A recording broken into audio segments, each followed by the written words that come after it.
नमस्कार, मी साधना फडणीस. विविधा प्रस्तुत साधनाच किचनमध्ये आपले मनपूर्वक स्वागत. आठवणीतली कविता. आजची कविता आहे कणभर तीळ. लीलावती भागवत यांनी ही कविता साधारणपणे 1970च्या दशकात लिहिली आहे. 1978 मध्ये पाठ्यपुस्तकातून ही कविता घराघरात पोचली. कविता कणभर तीळ. वाटाणा फुटाणा शेंगदाणा उडत चालले टणाटणा. वाटेत भेटला तिळाचा कण, हसायला लागले तिघेही जण. तीळ चालला भर भर, थांबत नाही कुठे पळभर. तिळा तिळा कसली रे गडबड, थांबायला वेळ नाही सांगायला वेळ नाही. काम आहे मोठं मला नाही सवड. ऐक तर जरा पहा तर खरा, कणभर तिळाचा मनभर नखरा. बघा तरी थाट सोडा माझी वाट, बघूया गंमत करूया जम्मत. चला रे जाऊ यांच्या बरोबर.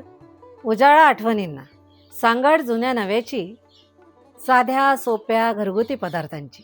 आजचा पदार्थ आहे चुनवड्या, म्हणजेच डाळीच्या पिठाच्या रशातील वड्या. आजचा पदार्थ जो आपण बनवणार आहोत त्याचं नाव आहे चुनवड्या. त्यासाठी लागणारं साहित्य आपण बघणारच आहोत. पण गावाकडे काय असायचं की भाजी जास्त मिळायची नाही, म्हणजे उन्हाळ्यात तर नाहीच. मग आम्ही काय करायचो की चुनवड्या किंवा बेसन. चुनवड्या म्हणजे कशाच्या? चून म्हणजे डाळीचं पीठ, ज्याला आपण बेसन म्हणतो. तर एक रश्यातल्या आपण ह्या चुनवड्या बनवणार आहोत. त्यासाठी लागणारं साहित्य आहे बघा, मीठ, तिखट, हळद, जिरे, तीळ घेतलेला आहे छान वाटतं म्हणून, आणि त्यानंतर मेथ्या फोडणीसाठी. त्यानंतर आलं, लसूण, टोमॅटो, कोथिंबीर. तर आलं लसणाची पेस्ट करणार आहोत. गोडे तेल, आणि हा जो आहे मी वाटण्यासाठी मसाला केलेला आहे तो मी भाजून घेणार आहे. हे चुलीमध्ये भाजणार आहे खोबरं. त्यानंतर कांदा आणि हे सगळं मी कढईमध्ये भाजणार आहे, आणि मग मी वाटण करून घेणार आहे. कांदा थोडासा कापून घेतलेला आहे. त्यानंतर हा मसाला, तोपर्यंत आपण हे खोबरं चुलीत भाजून घेणार आहोत.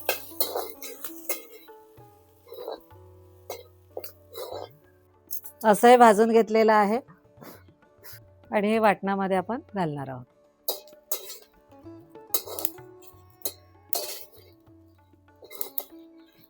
तर हे आता आपण मस्तपैकी वाटून घेणार आहोत.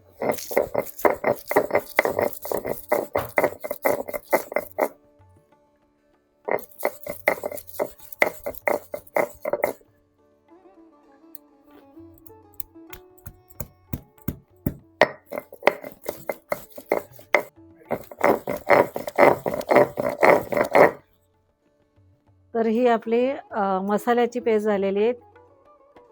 अशीच आपण आलं लसणाची पेस्ट सुद्धा करणार आहोत. आपण आता तेल घेणार आहोत. कढई चांगली तापलेली आहे. तेल घातलेलं आहे, तर आपण जिरं मोहरी घालणार आहोत. बघा, खडा मसाला वगैरे, नारळ खोबरं वगैरे आहे, आणि आलं लसणाची पेस्ट करून घेतलेली आहे.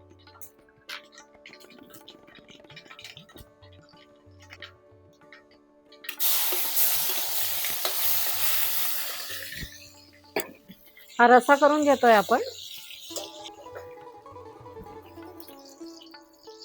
एक 2-3 चमचे आलं लसणाची पेस्ट, आणि त्यानंतर हा मसाला हा मी सगळाच घालणार आहे, कारण 4 जणांची भाजी होईल याप्रमाणे मी घेतलेला आहे, म्हणजे रस्सा होईल छानपैकी.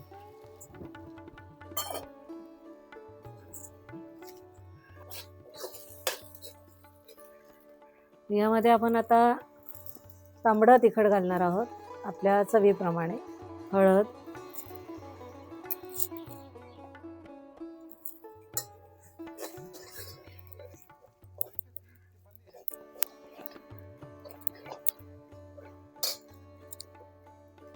थोड्याशा मेथ्या.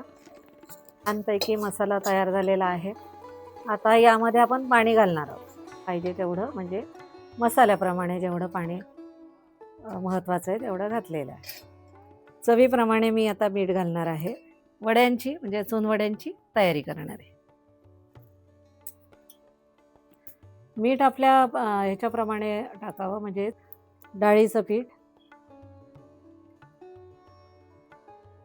एक 2-3 चमच्यांच्याच 2-3 चमचेच पीठ घ्यावं, कारण काय तर त्या जास्त होऊ शकतात पुढे आणि मग तो रसा घट्ट होऊ शकतो डाळीच्या पिठामुळे, म्हणजे वड्यांमुळे. त्यामुळे थोड्याच आपण पीठ घेणार आहोत. थोडंसं मीठ, यामध्ये आपण मिरचीसुद्धा घेऊ शकतो म्हणजे वाटून, पण मी तिखट घेतलेलं आहे. हळद, तीळ, आलं लसणाची पेस्ट. रसा उकळतपर्यंत आपलं हे वड्यांची तयारी होते. कोथिंबीर कापून घेतली आणि ती सुद्धा मी त्या डाळीच्या पिठात घालणार आहे. घट्ट भिजवायचं आहे बघा. अनेक आपण पदार्थ या डाळीच्या पिठाचे किंवा डाळीचे खाऊ शकतो, कारण आपल्या शरीराला ते उपयुक्त आहे. तर प्रथिने मिळतं, लोह मिळतं, फायबर मिळतं. त्यानंतर वजन नियंत्रित ठेवलं जातं. शिवाय साखर नियंत्रित राहते आपल्या शरीरातली. तर आपण आठवड्यातनं 1-2दा तरी आपला हरभरा डाळीचे पदार्थ करून खाऊ शकतो. त्यातले एक नवीन विशेष हे चुनवड्या. रसा मस्तपैकी उकळलेला आहे आणि मसालेदार म्हणायचं, पण खूप मसालेदार नाही आणि चविष्ट असा प्रकार हा आहे. बघा कशी तर्री आलेली आहे. तर आपण यामध्ये आता या छोट्या छोट्या अगदी बारीक अशा वड्या करून घालणार आहोत बघा, अगदी छोट्या. आणि तेही जसे कढीतले गोळे आपण केले होते त्याप्रमाणे, म्हणजे 2-2 वडे घालायचे, कारण जर आपण सगळेच या वड्या घातल्या तर ते दाट होऊ शकतं.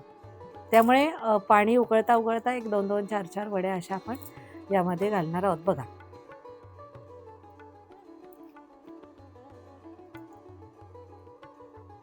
अगदी छोट्या, ते शिजायला पण छान आणि दिसायला पण छान असणार आहे आणि चवीला तर उत्तमच.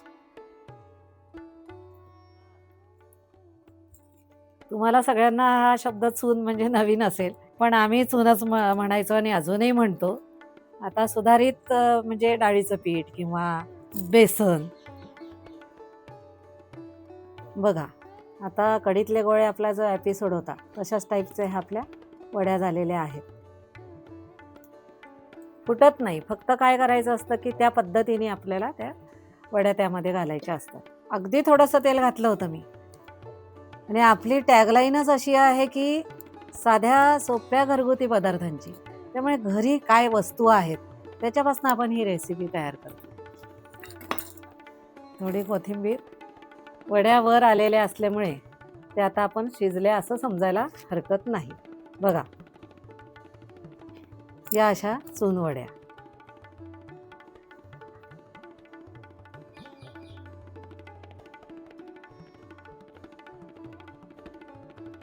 अशा या चुनवड्या तुम्हीही करा आणि नक्की मला कळवा. विविधा प्रस्तुत साधना किचनला नक्की फॉलो करा. त्यानंतर शेअर करा, लाईक करा, सबस्क्राईब करा. थँक्यू. असाच एक नवीन पदार्थ घेऊन नक्की आपण नव्याने भेटूया. तोपर्यंत धन्यवाद.